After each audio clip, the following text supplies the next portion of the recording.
Just like I said, you Africans, we gonna let y'all know. Don't use us in none of y'all bullshit. We not a generation with y'all. We here. We American Indians. We already on our land.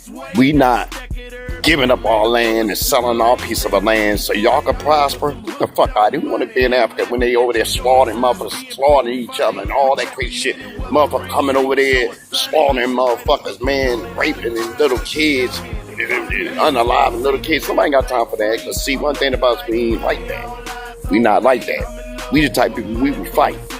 But see, we on our land. We know our land. We don't know that shit over there, and we don't want to be over there.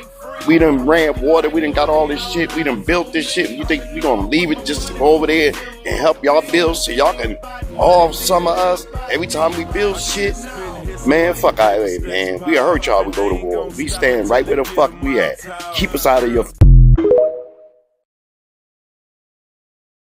No, because I do not have Native American DNA. Native American DNA consists of Siberian and ancient Chinese DNA. I do not have that. But what I do have is what was labeled African American DNA from the North American continent, specifically around the Oklahoma area. I then called the DNA company to clarify what African American DNA is. I was told that it is a mix of African DNA, West African to be specific, and DNA from the original settlers of America. Then I ask if it's Native American DNA. She says no, it's not Native American DNA. And again repeats, it's DNA from the original settlers of America. So in my confusion, I ask her, so you mean it's from the settlers off the Mayflower that came over to colonize, those settlers? She said, no, it's DNA from the people who are from that land. Now I need you to put your thinking cap on. If Native Americans were the original settlers, but I have no Native American DNA, but I do have DNA from the original settlers, I need you to logically walk yourself to the conclusion. Y'all act like all we do is show you pictures of melanated indigenous and say, there's the proof. When we're giving you documentation, historical record, we're talking to actual historians. The majority of y'all don't even know that indigenous people were made slaves with the Africans they brought over here.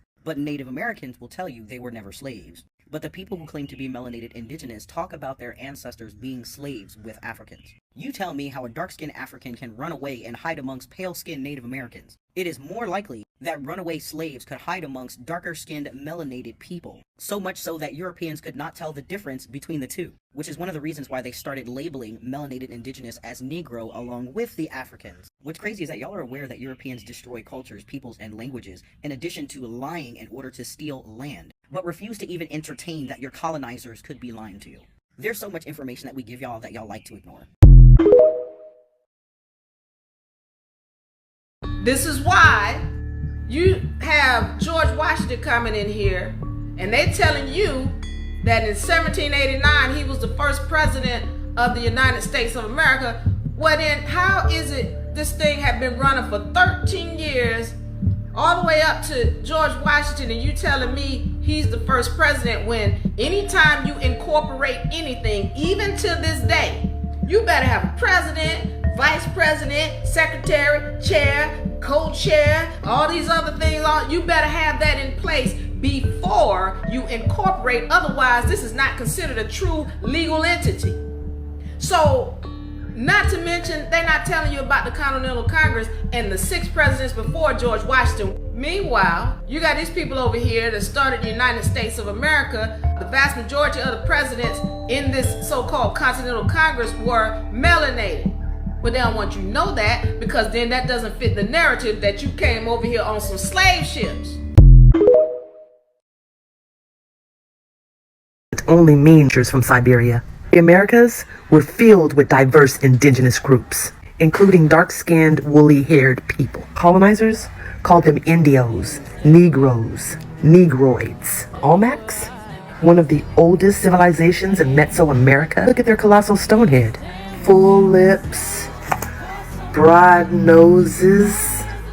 Sound familiar? Scholars like Ivan van Sertima, they came from Columbus, argue there's strong evidence that Africans, specifically Moors, reached the Americas before Columbus. Moors were master navigators. Mali's emperor, Abubera, sent 200 ships across the Atlantic in the early 1300s, years before Columbus. There's records from Arabic and European historians. Even mentions meeting dark-skinned people already living in America before he arrived. He described them as not from here, but from the south and southeast, possibly Africa. Let's not ignore the fact that the slave was not the beginning of blacks in America. That's colonizers' curriculum.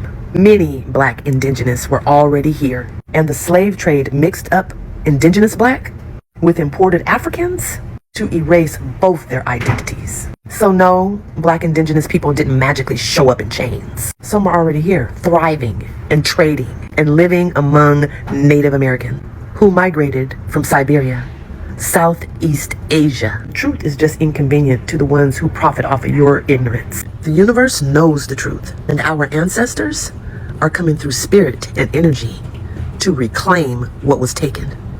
It's inevitable. You don't know so many things. Indigenous doesn't only... Good day, family.